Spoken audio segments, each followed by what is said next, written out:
India's elections are done and the results are out, with all the focus now on government formation. So what will Modi 3.0 mean for the world and India's foreign policy?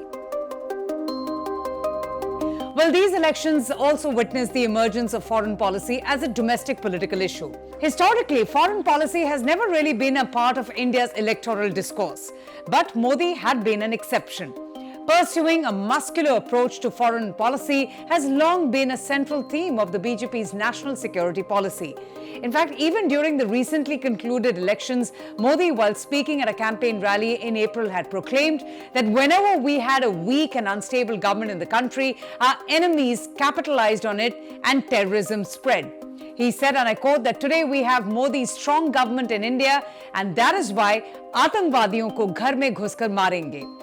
Pushing the rhetoric further, Defence Minister Rajnath Singh then issued a strong statement on India's approach to counter-terrorism across the borders, saying that if terrorists try to disturb peace in India or do carry out terror activities, a befitting response will be given.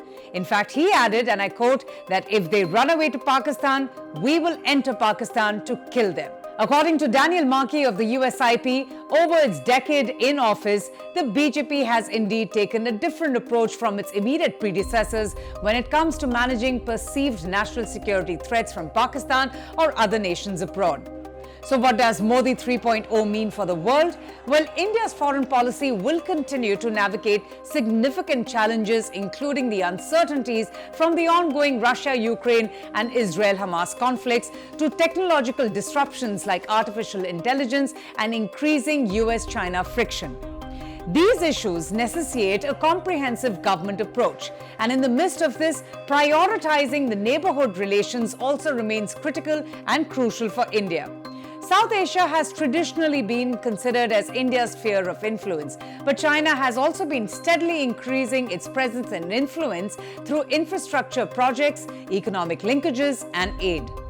Modi will be beginning his third term with a smaller mandate, and he will need to depend on coalition partners who have unanimously decided to elect him as the NDA leader.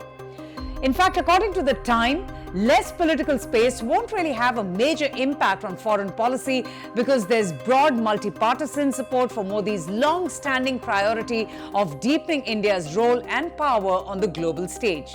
Modi is a popular global leader, and ever since he assumed office as the Prime Minister of India, he has not only enhanced the country's position at a global level, but also left a huge impact on world leaders, leaving them quite impressed time and again. He in fact enjoys great relationships with global leaders across and has done much to advance India's global rise. He has gained membership in a variety of global forums, forming a new Quad arrangement with the United States, and has also built a very deep relationship with the Gulf through careful enhancement of diplomatic ties. India has established a great rapport with several Middle Eastern states in conflict with one another, maintaining relations with Israel, Palestine, Iran, Saudi Arabia, Qatar, Turkey, and Syria. Now, this balancing of relationships is only possible because Modi sidesteps politico-strategic issues and concentrates on bilateral economic relationships. In fact, he has been impressive in navigating complex and changing geopolitical contours. Experts believe that a coalition government at the center just might not prove to be an obstacle or a roadblock in meeting the foreign policy challenges that India faces, including the need for a broader engagement with China and resumption of ties with Pakistan. Apart from a possible reassessment of ties with China and Pakistan, experts also feel that foreign policy continuity is likely even under a coalition government. However, India must get a handle on its China challenge on its own. The relationship between India and China has remained tense since May 2020, when the PLA, or the People's Liberation Army, amassed troops in eastern Ladakh, leading to a bloody clash between the militaries of India and China at Galwan Valley.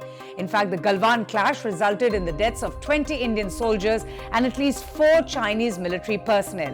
New Delhi maintains that restoration of normalcy in its relations with Beijing isn't possible as long as the situation at the borders remains normal. Shyam Saran, who was the former Foreign Secretary of India, also believes that India does need a broader engagement with China.